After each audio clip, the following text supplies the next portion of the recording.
All right, what is going on, everybody? Welcome back to What the Sheet. In today's episode, we are going to be adding some more insulation to my garage doors, both of them. So as you can see, they've already got some foam, some hard foam insulation on them, and it does an okay job.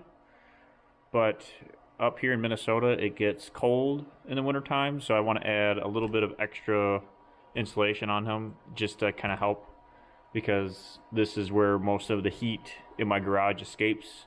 And like this weekend, we're supposed to be getting down to single digits for the high, and I think Saturday it's supposed to be like lows of like -2 or -3, not including the wind chill, which will make it even colder than that. So I want to add some more insulation up here to help keep as much of the heat in the garage as I can. My heater that I do have is good for 1,000 square feet, but you know, with it running full blast, it just keeps the garage around 50, 60 degrees in here. So I want to help it out as much as I can. And in the future, I'm going to put some insulation up in the crawl space above the garage and try and keep as much of the heat actually in here instead of it all escaping up in the attic. But moving on, I'm going to show you what I got for the insulation. This is like a little kit that I bought from Menards. Like I've said in the past, Menards is kind of a regional home improvement store here in the Midwest. So like I think North Dakota, South Dakota, Minnesota, Wisconsin, Iowa, Nebraska, Michigan, Illinois, and maybe a few other states is primarily where you'll find it. But you should be able to order this kit online if, let's say, you're in like Montana or Idaho or somewhere where you don't have Menards, but you want this kit or something similar to this.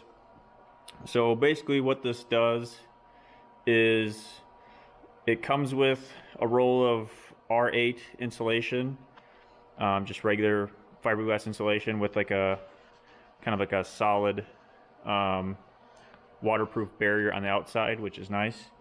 And then it has these little kind of metal spikes that have a peel and stick backing on them. So what you'll do, according to the instructions, is you'll peel the backing off, and then you'll stick this, basically each half of the door will get 2 pins all the way down. In my case, I'm going to do 2 pins, one on the edge, one right there, then I'm going to do one in the middle, and that top panel will be a solid piece of fiberglass insulation, and the rest of them, well, it'll all be solid pieces, but the top one will just get 5 just because of the windows there, which isn't a big deal. They give you plenty of pins, and these little caps go on the edge of the pin here once you push the insulation through. So it's a pretty quick and easy install. It shouldn't be too complicated. I had to buy 3 kits. One kit will do a regular single stall garage door. So this is a 7-foot garage door, I do believe. I think it's an 8 by 7 foot tall garage door. And then my 2-car garage is, I think it's like 16 by 8. So in order to do that, I had to buy 2 kits. So it's not that big of a deal. So I'll get you set up, and I'll get all the fiberglass cut. It's not that hard. You just measure how far you want it to be, and then roll it out, cut it with a utility blade and like a straight edge, so either a piece of wood or a level if you got one. Just cut down your strips, and then once you do that, then you can go put your spikes up on your garage door, and then just be careful that when you're putting your insulation on, you're not stabbing yourself either in the hand when you're pushing the insulation on, or bumping into it with your leg or your side, just because they're not super sharp, but they're sharp enough to where if you bump into them and you're not paying attention, it'll definitely cut you, and you don't want to be cut, especially in your garage when it's all dirty. So I'll get this cut, and then I'll go through and kind of show you how it looks when it gets put up. All right, so we got our 4 pieces cut. Then I got you at my head here, so you can kind of see a first-person view of what I got going on. So I got 2 pieces here, and the other 2 pieces there. I just did, like I said, I just did a full strip all the way across. So now we're gonna take our little spiky dealios here. We'll see them in the box here. And we're gonna go, make sure I bring my phone so I can make sure you guys see what I'm doing. And put that down. So these guys just kind of got like a little peel and stick back to them. You're just gonna peel it off, and then obviously you want to make sure the surface that you're putting it on is clean. I've already done that, so we're just gonna press. In the instructions, it tells you to measure like 12 inches in, make sure it's centered on everything. You don't have to be perfect. It just has to be a good, a rough estimate of where it needs to be. Because also in the instructions, it's acting as if you don't already have foam insulation on your garage door. So in my case, since I already have insulation, I'll still tuck it in underneath on the metal here, but I won't be able to tuck the edges in as much and everything like that. So it's a little bit unique in my case, but we're still gonna make it work as best we can. And with these, just like anything else you might buy with a peel and stick back to them, such as like the little hooks that you buy for like hanging pictures or something like that, you just want to peel it. Obviously make surface is clear, and then just press, make sure you got a good kind of connection on everything. These aren't going to hold a ton of weight. You know, these strips of insulation are pretty light, so it's not the end of the world if you don't get a perfect connection. It's just you don't want it to fall off in the future, because then you have to go and either find some other way to attach these spikes, or try and find like a replacement kit for this, which would probably be pretty difficult. So I'm just gonna get these ones pressed on. So obviously this doesn't take that long of a process. It probably took, I'm gonna guess when this is all said and done, it'll probably take me about 15-20 minutes to do this whole garage door. Just because especially since I'm going straight across, I'm not trying to cut to fit on the inside the panels here like it does in the instructions. Because like I said, I've got the foam insulation already in the door, so I'm just doubling up on my insulation here. So if you were to do this with a garage door that doesn't have the foam paneling, you would just peel and stick these directly to the metal on what would be the outside of your door. And then you would, when you put your insulation in, you'll tuck it in on the sides here, and that way it's not kind of flopping out when your garage door is opening or closing, and it'll give it a little bit of a neater appearance.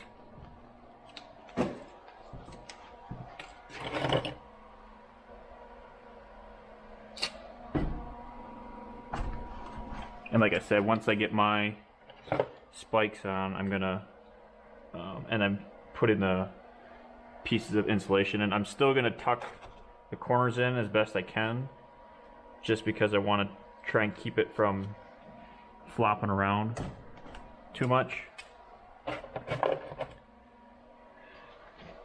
At the end of the day, I want this to look at least halfway decent for me.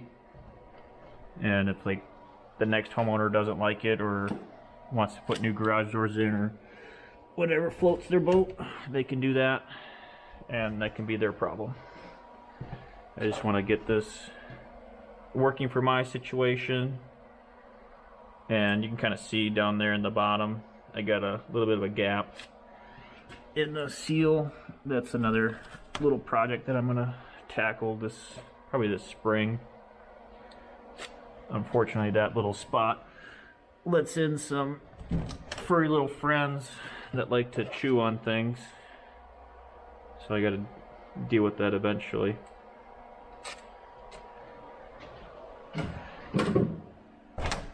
Alright, okay, so we got all of our spikes in. I'm gonna put my gloves on just because I don't want to be all itchy later. In the instructions it says to wear preferably cut resistant gloves when you're actually putting the pieces of insulation on, just because you run the risk of stabbing yourself with the spikes hanging on the door here. But you don't really have to do that if you don't feel that nervous about it. Just kind of be careful with what you're doing. Don't kind of go too gung-ho with everything. And then all you gotta do is kind of find the center. And I think that's about center. Yeah, let's do this. Roll this in.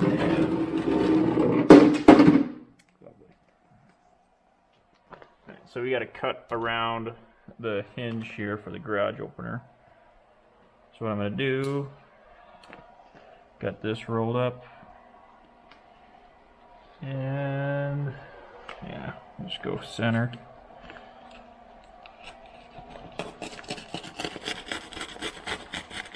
Just cut that down a bit. This will kind of help delineate where to stab this guy as well. So bring it up. Pretty good. And just poke that through. And then we'll go this way.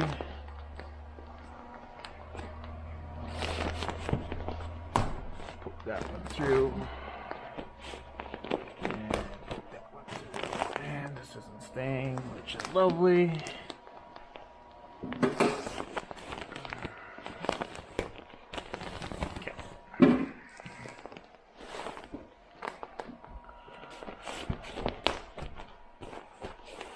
Like I said, just be careful when you're poking it through. You don't want to stab yourself. Alright, first one's up. And we'll grab our little kippy caps here. These just press on to the end of the spikes. So that way once you got everything in, you're not going to stab yourself in the future.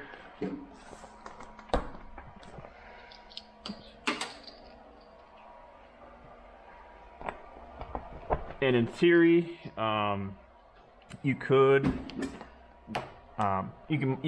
find the spikes with the sticker on the back with the adhesive pad, and you wanted to upgrade the insulation value. So like this is a R8 insulation, so it's not the greatest, but it's not the worst. It's better than this foam.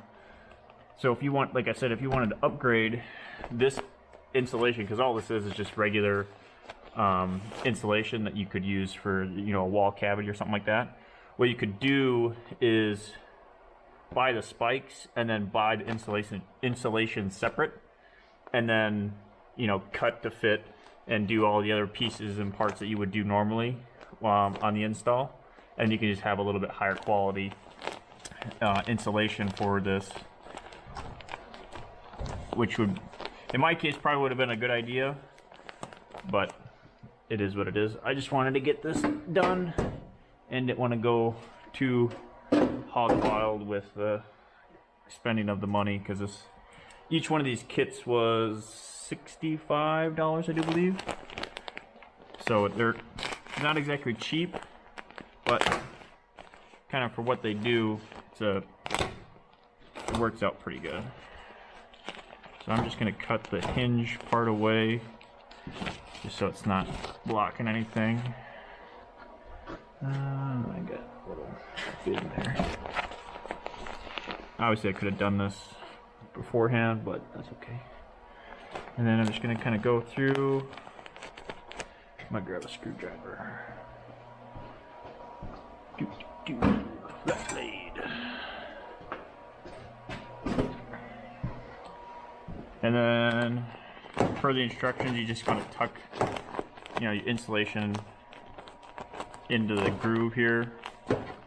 And if you don't have paneling behind it, it'll go a lot easier. And also, if you buy a higher rated insulation level, so like a R13, 14, you know, 25, however high you want to go, that insulation will obviously be a little bit thicker than what this is. So just kind of keep that in mind when you're buying this, or if you already have foam insulation on your garage door. Just know that some of the insulation that you buy, you might have a hard time actually getting it to kind of fit in the door, like my case. So if that's something that you're worried about, you could also staple this on, especially if you have the foam paneling already there. That could save you some time. I might do that on my big door to just kind of show you how that looks or how that works.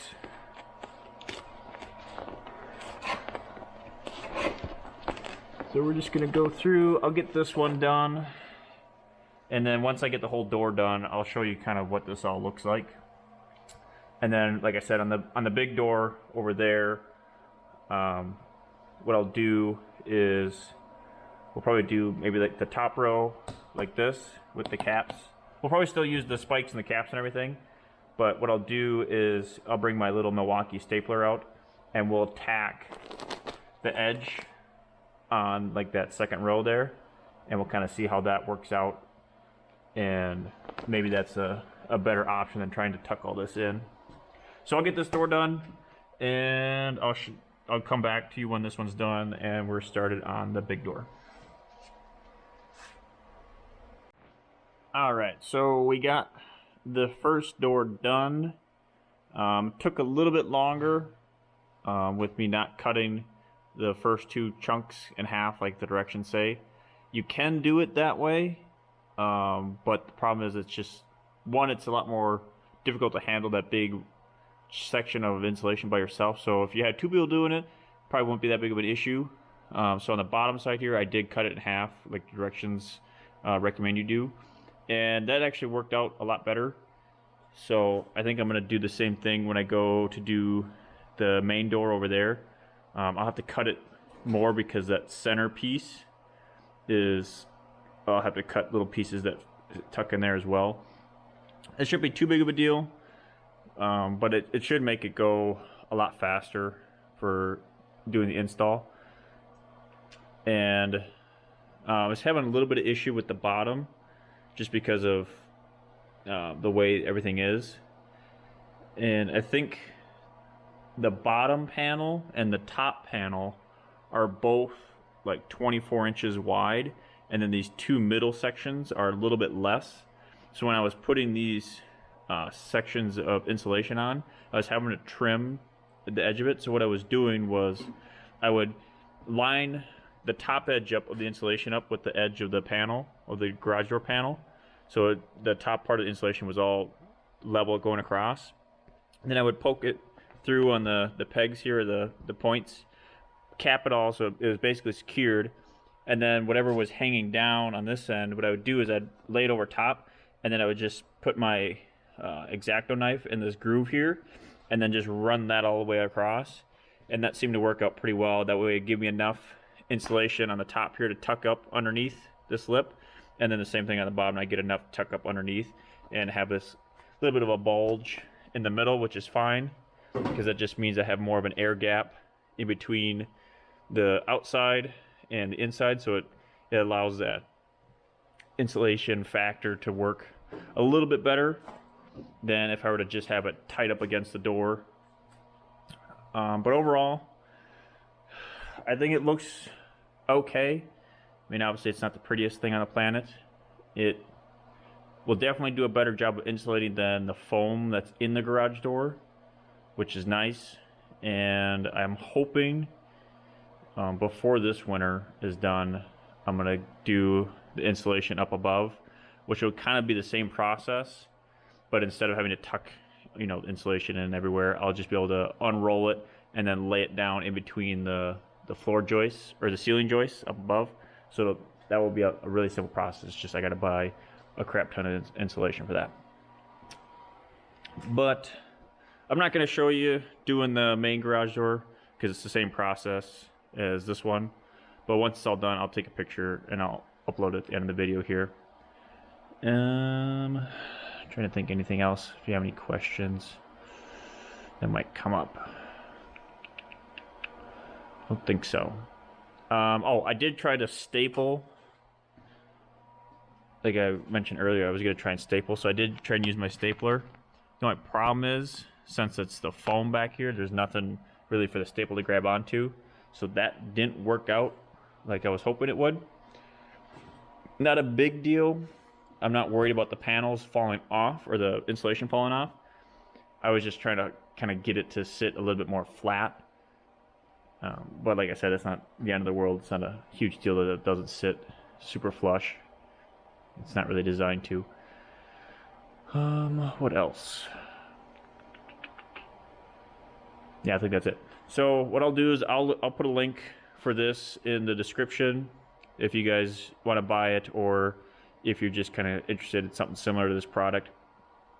Menards, where I bought this stuff from, also sells just a regular hard foam insulation panels that you can put in your garage door. It's essentially the same process.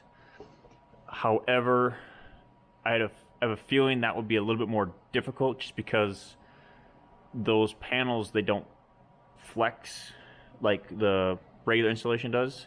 So it's going to be a little bit more finicky getting them in and getting them all tucked in.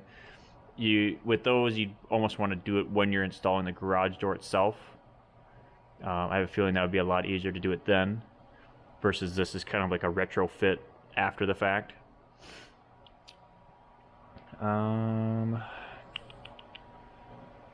Yeah.